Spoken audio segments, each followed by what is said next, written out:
não tem mais jeito, já cheira mal, já tem 4 dias que está morto, já está sepultado, acabou, não tem mais jeito.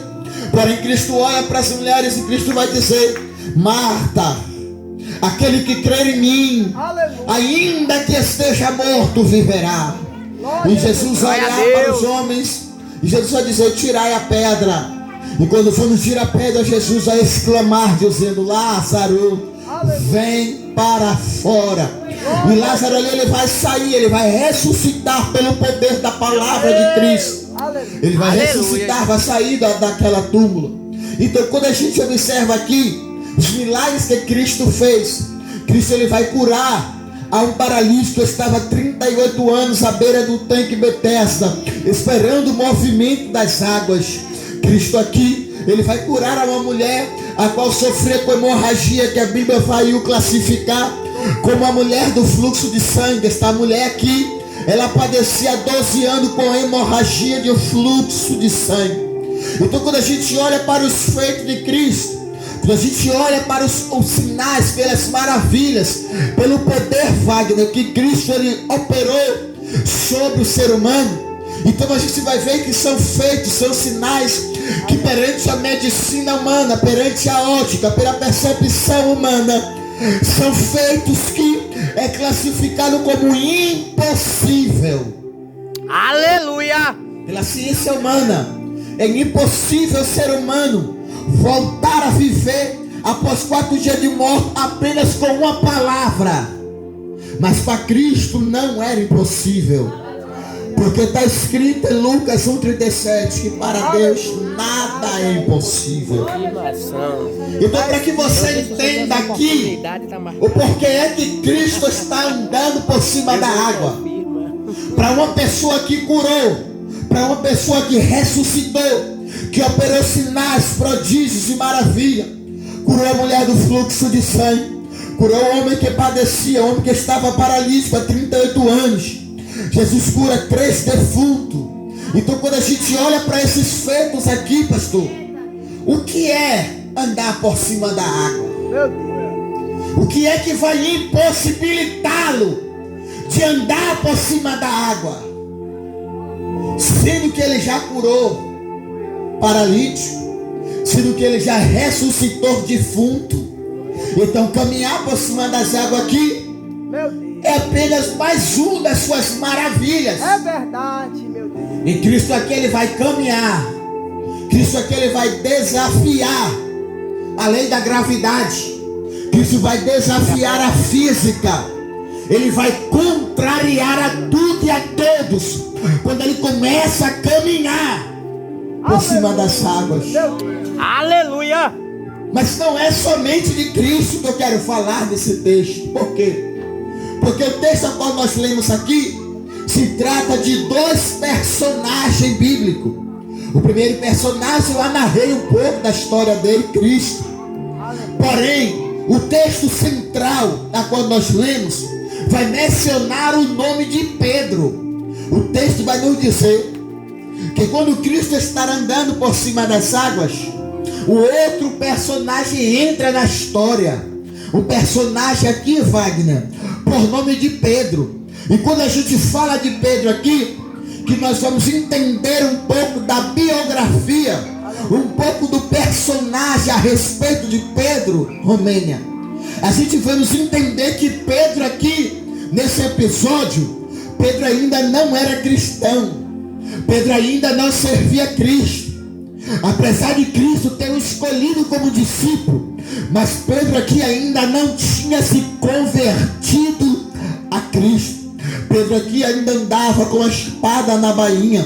Esse Pedro aqui era um Pedro que era iletrado, um homem indulto, um homem iletrado, um homem ignorante, pescador, um homem bruto.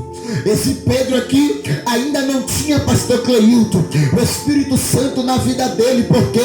Porque Atos dos Apóstolos, capítulo 2, ainda não tinha se cumprido.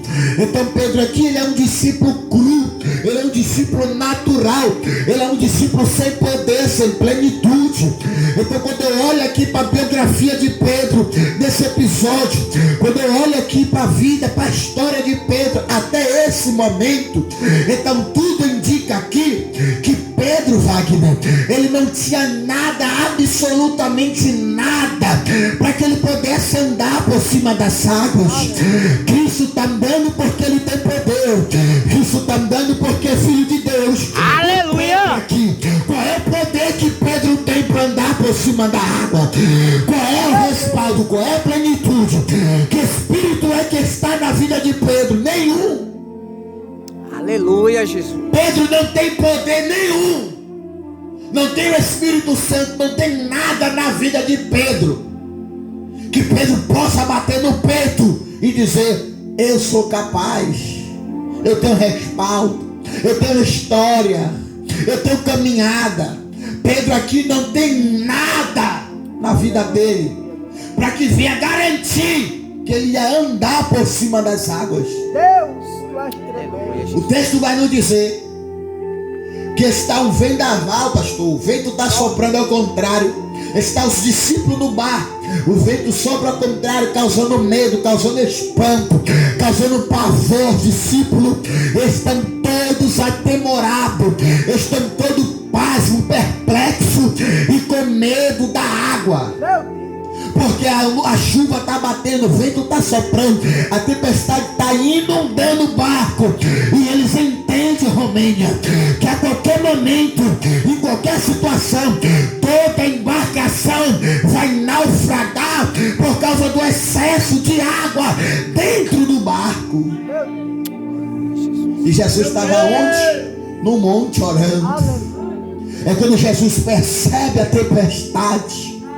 É quando ele percebe o vendaval, ele desce do monte e ele vai ir ter com os discípulos. Quando Jesus chega na beira da praia, aqui não havia mais barco, não havia mais embarcação para Cristo.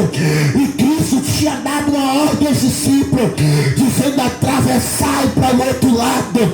Porém, no meio do percurso, no meio da jornada, aí vem o vendaval, aí vem a tempestade. Porque tem momentos na nossa vida que é assim. Tem momentos que Deus manda nós fazer, tem momentos que Deus nos ordena ir, e a gente está indo, e a princípio, pastor, está tudo dando certo, a princípio vai tudo bem, vai tudo conforme Deus mandou. Mas quando chega no meio da jornada, no meio do percurso, o vento vem, a provação vem, a dificuldade vem, o vento começa a soprar ao contrário. E os discípulos aqui estão dentro do barco, e dentro do barco aqui eles não havia nenhum outro recurso. Aleluia! Os discípulos não tinham nenhuma outra maneira para escapar da tempestade. O barco aqui era o único meio de conforto. O barco era a única segurança, Romênia. Eles não tinham para onde ir, Wagner. Era ficar dentro do barco. Porque se eles descessem da embarcação em alto mar, eles iriam afundar. Eles iriam perecer. E todo passo, todos ali passam, perplexos, com medo, pastor Cleuto. É quando Pedro e João olham, e eles viram a luz. Uma luz se aproximando deles em alto mar. E todos começam a temer, dizer: é um fantasma que vem nos atormentar. É quando Pedro observa bem, e Pedro diz: não, quem está vindo aí não é o fantasma, não. Esse que está vindo aí por cima das águas eu conheço. Esse que está por cima das águas aí é Jesus Cristo. Glória a Deus! Quando Pedro olha e diz: Senhor, se és tu, Pedro vai dizer: Senhor, se és tu mesmo, permita que eu desça do barco. Permita que eu desça do barco e vá ter contigo por cima. Rapaz, o cabra está em alto mar. Ele está em alto mar, o vento está soprando, a tempestade está grande. Ele só tem o barco, pastor, como zona de conforto. Ele só tem o barco como sua única segurança. É quando Pedro me inventa de olhar para Cristo e dizer: Senhor, se és tu, permita que eu desça do barco e ande também por cima das águas. Aleluia. Jesus olha para Pedro e Jesus vai responder: Wagner, venha. E o texto diz: e Pedro, descendo do barco, começou a caminhar por cima das águas. Aleluia. Irmãos, vocês estão entendendo isso daqui? Para que vocês entendam a gravidade, para que vocês entendam a plenitude disso daqui. O mar, meu pastor, sabemos que o mar, ele é a água do seu estado líquido. Sabemos que a água tem 3 estados: líquido, sólido e gasoso. A água, quando está no seu estado líquido, ela não tem sustento para que o ser humano caminhe por cima dela. A água no estado líquido, Wagner, você consegue nadar, você consegue boiar, mas você não consegue permanecer e nem ficar de pé em cima dela. Eu quero conhecer, além de Pedro e Jesus, quem foi esse que conseguiu andar em cima da água. A física não permite, a gravidade não permite. É comprovado, irmão, que é impossível o ser humano andar em cima da água no seu estado líquido. Você só consegue caminhar em cima da água quando ela está no seu estado sólido, quando ela está empedrada, porque você põe o pé e o pé não afunda. Mas quando a água está no estado líquido, ao pôr o pé, a tendência é afundar. Jesus está andando porque ele tem poder. Jesus está andando por cima da água porque ele é filho de Deus. E Pedro, que poder, meu pastor, que Pedro tem para estar andando em cima da água? Aleluia. Os discípulos estão temendo a água. É quando eles observam e veem Jesus andando por cima da água. Sabe o que é isso aqui? Os discípulos estão temendo a água, porque a água está inundando o barco. É quando eles percebem que aquilo que eles estão temendo, Jesus está andando por cima. Não, vou repetir isso aqui, vou explicar. Aquilo que causava medo, aquilo que causava espanto, aquilo que causava temor, discípulo, Jesus está andando por cima. E quem anda por cima aqui é quem tem poder. Quem está por cima é quem tem autoridade. É Jesus dizendo: aquilo que te causa espanto, aquilo que te causa medo, aquilo que te causa pavor, não me apavora, porque eu tenho poder, porque eu tenho domínio, porque eu tenho autoridade. Aleluia. Glória a Deus. Então não tema água, não tema a tempestade, não tema a provação, não tema as humilhações, as afrontas, tudo aquilo que vem para te afrontar, para te fazer parar, para te fazer desistir. Jesus está dizendo: não tema, não pare, não desista, porque aquilo que te apavora, eu estou por cima. Aleluia. Glória a Deus. Pedro vai descer do barco, meu pastor. E quando Pedro desce do barco aqui, ele fala: Senhor, Jesus, se és tu, permita que eu ande também. No texto aqui, pastor, você não vai ver Jesus dando ordem à água para sustentar Pedro. Jesus não se refere nenhuma palavra à água. Ele vai se dirigir a Pedro. Ele vai dizer: Pedro, venha. Espera aí. Se Jesus não se dirige à água, e sim a Pedro, e a água está no estado líquido, e não tem firmamento, que é impossível alguém andar, ou porque é que Pedro desce e começa a caminhar. Pedro desce e começa a caminhar. Ao descer do barco aqui, pela lógica, Wagner, era para Pedro afundar. Só que o cabra desce e está caminhando. Vou falar.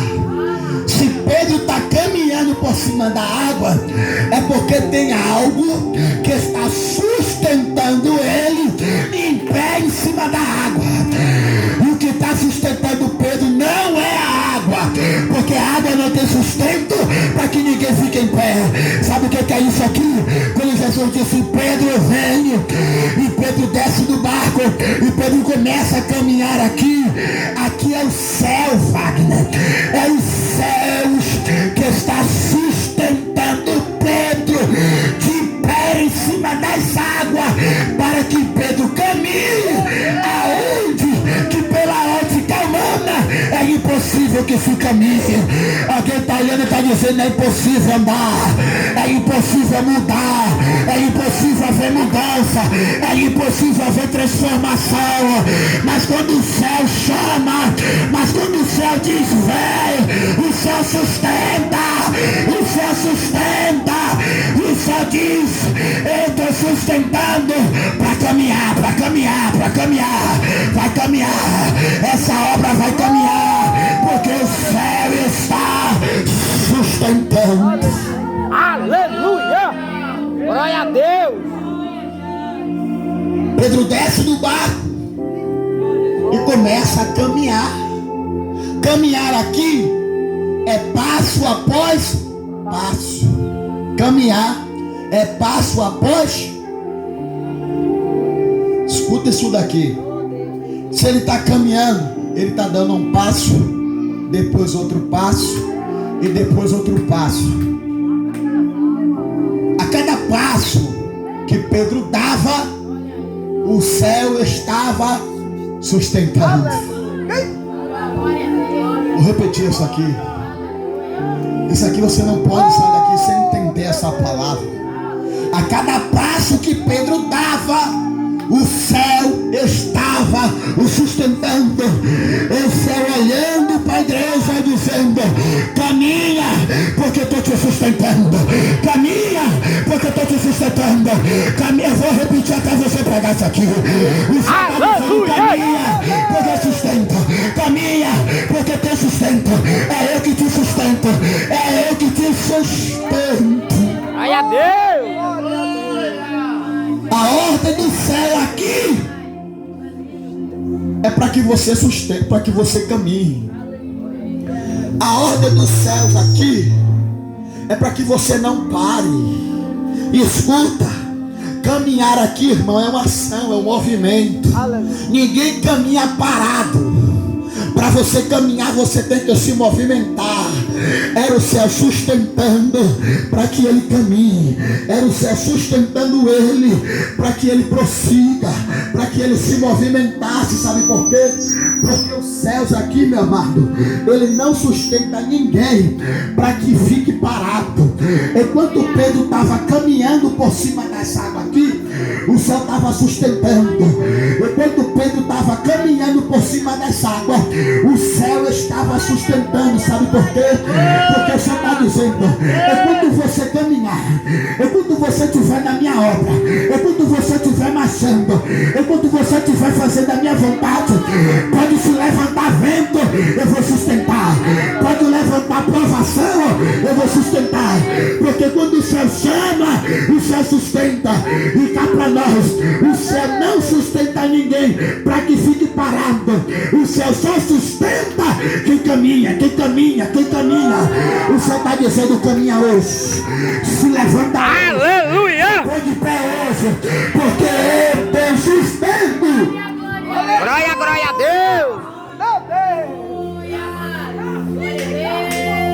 Aí alguém vai olhar, pastor, e vai dizer: mas pregador, Pedro afundou.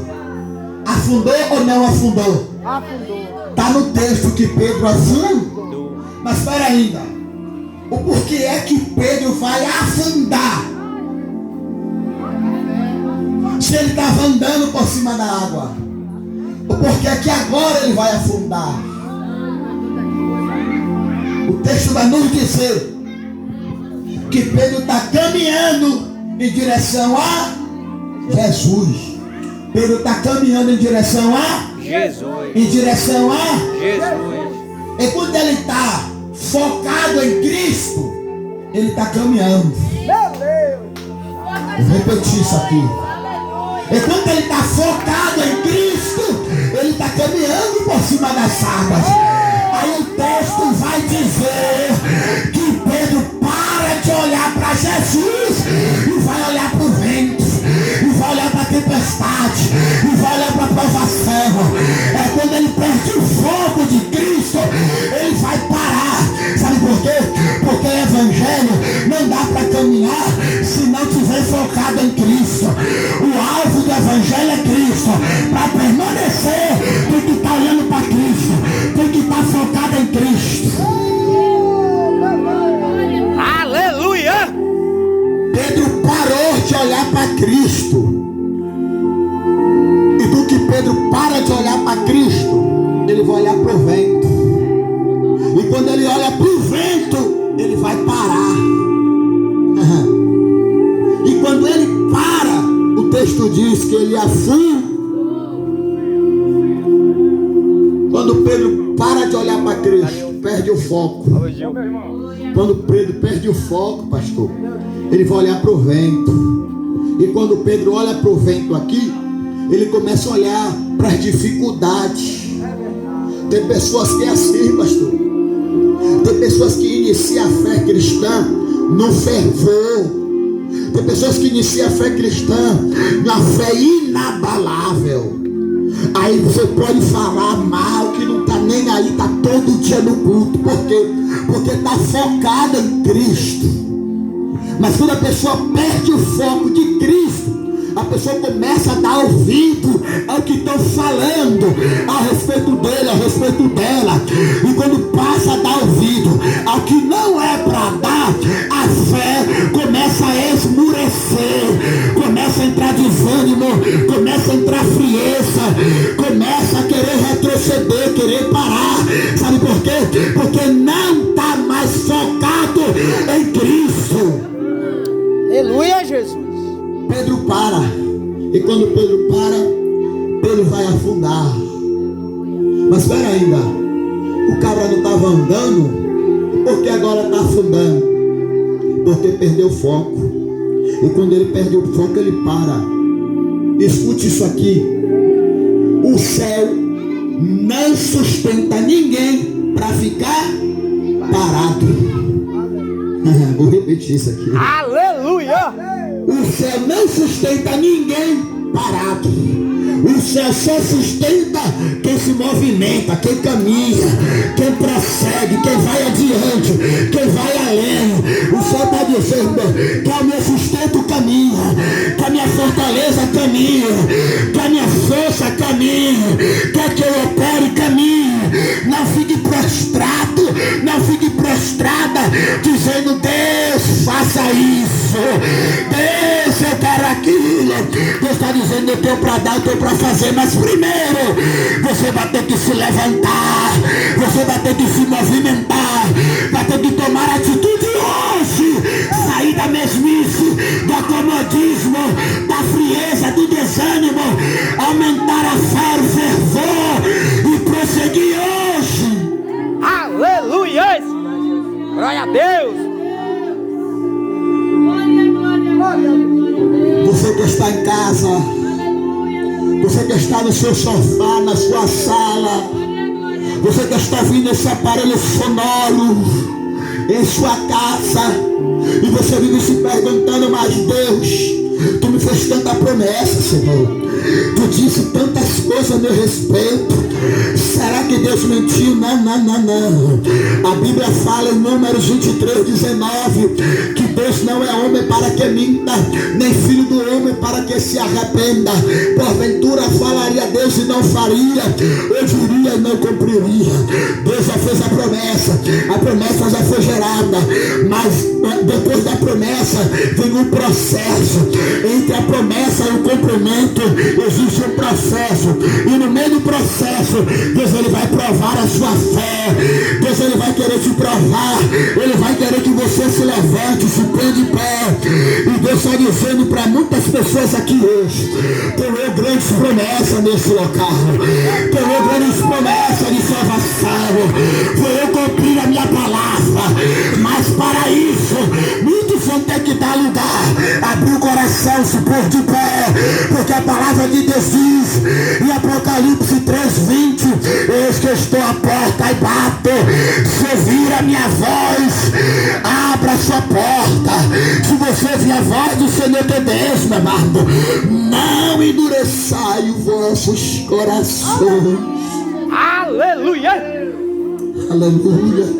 Glória a Deus. Quando Pedro afunda, pastor, vou encerrar, cargo horário. Quando Pedro está afundando, o texto vai nos dizer que Cristo se aproxima dele, pega nas mãos dele e coloca ele de pé e leva para dentro. Aleluia. Jesus estende as mãos para Pedro. Pedro aqui ele está afundando, pastor. Quando Pedro está afundando aqui, ele está vivenciando uma das piores fases, dos piores momentos da sua vida. Por quê? Porque a pessoa que está afundando em alto mar, praticamente ela está morrendo. Há quem diga que a morte por afogamento é a segunda pior morte. Então Pedro está vivendo uma das piores fases da sua vida naquele momento. Ele está vendo todo o seu projeto, todo o seu sonho, toda a sua expectativa, tudo indo por água abaixo, porque Pedro está afundando, Pedro está indo a pior. E quando Pedro estava na pior, afundando, quem foi que estendeu as mãos para ele? Quem foi que estendeu as mãos? Jesus. Quem foi que estendeu as mãos? Jesus. Aquele ladrão na cruz do Calvário, ao lado de Cristo, no seu último momento de vida, o cara foi condenado, foi sentenciado à morte de crucifixo. Estava na cruz, morte crucificada, ao lado de Cristo. Para ele não havia mais jeito. E no último momento, ele clamou ao Senhor: Senhor, lembra-te de mim quando tu entrares no teu reino. Jesus olhou para ele e disse: em verdade eu vos digo que hoje mesmo tu estarás comigo no paraíso. Aleluia. Glória a Deus. Pedro, no seu momento difícil, Jesus foi lá, estendeu as mãos e colocou Pedro de pé. Restaurou o sonho, restaura o projeto. Coloca Pedro novamente dentro do barco. E dali em diante a vida de Pedro não vai ser mais a mesma. Atos dos Apóstolos, capítulo 2. Pedro agora está cheio do Espírito. Pedro já crente, convertido, cheio do Espírito Santo. No capítulo 13 ele vai para o templo orar mais João. E quando ele chega na porta do templo, ele vai se deparar com um coxo pedindo esmola. O coxo olha para ele, pede esmola. Pedro vai dizer: eu não tenho ouro e nem prata, mas aquilo que eu tenho eu te dou. Em nome de Jesus, levanta e anda. Mas se a gente observar o texto, quando Pedro diz levanta e anda, o paralítico, o coxo, ele não levantou e andou de imediato, não. Ele diz levanta e anda, e ele permanece caído. Aí o texto diz: e Pedro estendendo as mãos para ele, o ajudeiro firmou a colocar de pé. Sabe o que é isso aqui? Pedro aqui, ele está vendo o homem caído, e Pedro ele vai lembrar que um dia ele também esteve na pior. Pedro vai lembrar que um dia também ele esteve afundando em alto mar, e quando ele estava no momento mais difícil, Jesus estendeu as mãos para ele e colocou Pedro de pé. Aí Pedro agora na porta da igreja, Pedro vai lembrar, e Pedro vai dizer consigo mesmo: foi para que um dia eu estendesse estendesse as mãos ao próximo, que Jesus também estendeu as mãos para mim. Sabe o que é isso aqui? Se Jesus se libertou, se Jesus se transformou, estendeu as mãos, é para que a igreja estenda as mãos ao próximo também. A palavra igreja em hebraico está dizendo eclésia, e eclésia significa chamados para fora. E a igreja saiu de dentro do templo físico e veio para o lado de fora para anunciar o evangelho. O que está escrito em Marcos 16, verso 15: e de pregar o evangelho a toda criatura. Aquele que crê e se batizar será salvo, mas aquele que não crê será condenado.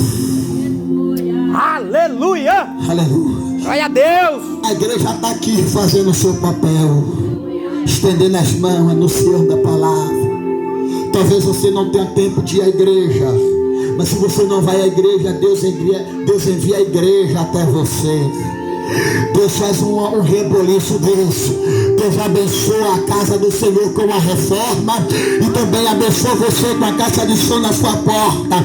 Para alguns, pastor, isso aqui parece ser maluquice, isso aqui parece ser loucura, mas Paulo vai dizer que o evangelho para aqueles que perecem é loucura. Paulo vai dizer que o evangelho, a mensagem da cruz, para os que parecem ser loucura, mas para os que nele crê é poder de Deus. E por isso Paulo vai dizer: eu não me envergonho do evangelho. Paulo vai dizer em 1 Coríntios 1:27 que Deus escolheu as coisas loucas deste mundo para confundir as sábias. Deus pegou as coisas que não são, as coisas vãs, as coisas desprezíveis, as coisas rejeitadas desse mundo, e Deus transformou e botou para confundir os que se diz sábio. Glória a Deus. Um dia, esse jovem aqui que está pregando também foi uma coisa louca deste mundo. Esse jovem aqui também foi uma coisa vã, já foi desprezado, já foi rejeitado. Esse jovem aqui também já andou por caminhos tortuosos, por caminhos errantes. Esse jovem já soube o que é maconha, já soube o que foi cocaína, já soube o que foi andar no meio errado. Alguém olhava e dizia: não passa dos 18 anos. Alguém olhava e dizia: a qualquer momento vai amanhecer na esquina, travado de bala. O bandido mata, a polícia mata. Alguém olhou e disse que não tinha mais jeito, pastor. Alguém dizia que era projeto falido, mas Deus